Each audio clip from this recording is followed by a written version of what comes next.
seem to be, at least with me, he didn't seem to be particularly enthusiastic about that.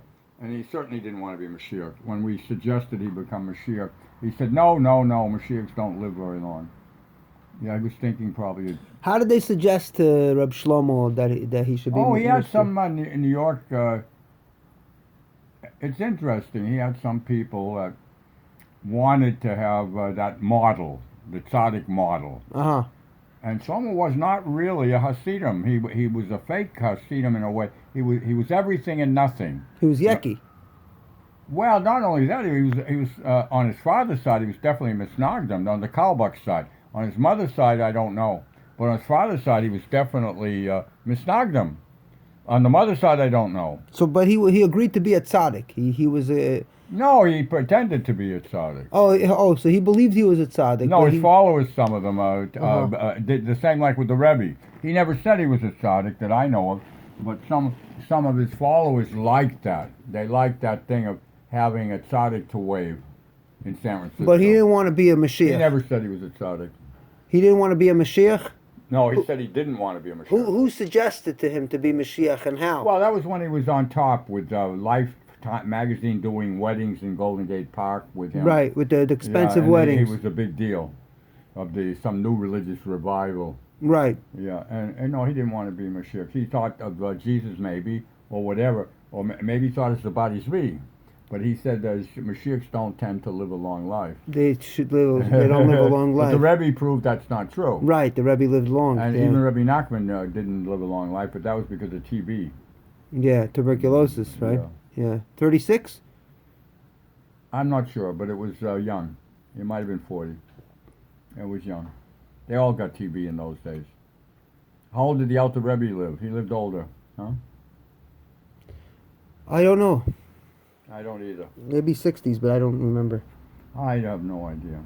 A lot of them. There were tuberculosis plagues. So so Reb Shlomo was a tzaddik. To the His people. followers. That's that idea. But that was the way that they felt. I guess I don't know. They felt somehow they had something more authority, maybe because they were representing a tzaddik. Yes, it helped them too. Yeah, right. We had two of them mainly. We had three of them actually, or four. One. It wasn't very big. The House of Love and Prayer, not as big as Modine. The House of Love and Prayer had people living in the house who were straight, who never did drugs, didn't smoke or anything, and it had drug dealers who were some of the best teachers, by the way. You know, and drug dealing was their parnassa. Well, Chabad had that too. Chabad had a heroin dealer living in Berkeley Chabad when I lived there. In Crown Heights too. A guy who went to Habanim camp when he was a kid with the rabbi, and he would turn in anybody who was smoking marijuana, but he was dealing heroin. Interesting. On Telegraph Avenue. I mean, reality is reality. I mean, people play games. Yeah. Huh? Yeah. I mean, that way. I mean, there was a kid who'd gone to Habanim camp with the main rabbi, Driesen at the time. Chaim Driesen. Yeah, Chaim Driesen, and he did the cooking for Shabbos. I mean, he did a lot of the cooking for Shabbos. He worked. He was a main member. Yeah, so a lot of hypocrisy, I guess. Who knows? Maybe because Shlomo was a Yekka, he was trained that Mashiachs are not. Yeah, but I don't know his mother's side. Cool. He went to all those Eastern European yeshivas. Right. I really don't know his mother's side. I knew his mother, but I never really talked to her. So I thought she was a Yeki too, but his mother had connections with Ponaville, and I don't know what her connection was. I don't know if that meant she was related to the people who ran it or what. Ponaville was the yeshiva. Yeah, Shlomo's mother supposedly had connections with that. Ponevezh Yeshiva. Yeah, it's relocated in Israel. Yeah, right. Yeah. Right. So I didn't pay attention to that. But on the father's side, his father was I didn't know his father, but his father was a real Misnagdim. He didn't like Hasidim that much. I mean, like a normal Misnagdim. I see. I mean, he had them in his life, but he didn't like them. Well, that's a normal thing. It's an old movie. Yeah. Huh? And it's only a Chabad movie, by the way. The other Hasidim aren't in it. The other Hasidim didn't have the Litvaks to contend with. Interesting. The Misnagdim were the Litvaks. Yeah. Eliyahu de Vilna Gaon and his Yeah. followers. Yeah. Yeah, so it's crazy life, huh? Yeah. That's why Solomon was interesting, because he was the other way. Not only did he think like you do, that it was all superstitious and didn't have science, he thought Moses Mendelssohn had the right idea to make the Jews more scientific and modern. That's what Yeah, anybody would say. His big crime was that he got some of the Torah into a modern European language, so the Jews would become literate enough in a modern language so they could get a good job. Right. And that was his big crime, because Right. that led to assimilation. Right. Yeah, but the Chabad is assimilating too. Yeah, but not assimilating like Maskilim. I mean, Chabad, they keep Shabbos, they keep. Yeah, They still have to look over their shoulder for Well, anything. Yankees have a reputation for arrogance, but Shlomo wasn't arrogant. I never saw Shlomo particularly arrogant. Never. I don't think he was arrogant. And a lot of Yankees are not arrogant, but they have a reputation for arrogance that's probably well deserved. Some of them are real assholes. No, some Yankees are real assholes. Interesting. So Shlomo didn't want to be the Mashiach. No, he didn't. No, I was there when we broached the subject, would you like to go for Mashiach? And he automatically dismissed it, no.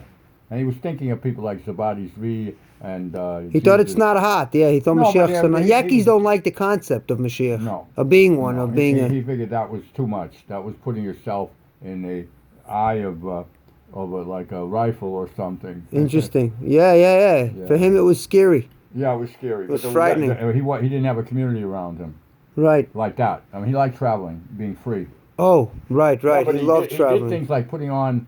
He did things like putting on tefillin in airports regularly, just like some Chabad people, and people didn't know what tefillin were, but he was openly religious, and he always was. Yeah. Yeah, but he was his own man. He had a freedom. He became. Yeah, it's interesting how different people make it. Different people make it different ways. Yeah. Yeah, he didn't really have anybody who could discipline him because he had his own thing going. Like the Rebbe. The Rebbe didn't either have a teacher Well, to he had a whole discipline him. community that was a dead weight to some extent. Right. The community controlled him, but he didn't have anyone to answer to. No, he didn't. You know? But he did have that community. Shlomo didn't have to answer to the community. Well, he might have had to answer to the government once in a while. The government, for sure. Yeah, no Israeli government, American government. When you're traveling around, who knows? And some of his top followers were druggies. Mostly marijuana, but a little bit of cocaine too. You need cocaine to stay up late for Shavuos, to stay up and learn. It's like what do they call it? It's like Benzedrine or Mesadrine. Yeah. Keep you awake. Yeah. Yeah. I never liked it. It's all BS a little bit. Yeah.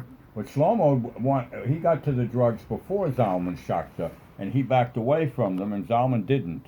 Interesting. Yeah, Zalman went straight ahead. The guy who gave Zalman the pill, Timothy Leary, or some other guy? I don't know. Some of his followers. I know Timothy Leary slightly. I have no idea. I understand the question. I have no Someone told Zalman. It was like an advertisement for it. I don't think Timothy Leary gave it to hardly anybody. He was an advertisement for it, or a propagandist for it. Right. Yeah, he was a psychologist run amok. Right. But someone gave Zalman the pill. He said, "You're going to see God." Yeah, that was probably not Leary. I don't know. Leary did it. Someone in the plane, airport somewhere. Yeah, he tried it. He liked it. Yeah. Well, Zalman did hashish too. Stuff. I mean, he liked the stuff. I guess it gives it. Right. And it was a different time. Right.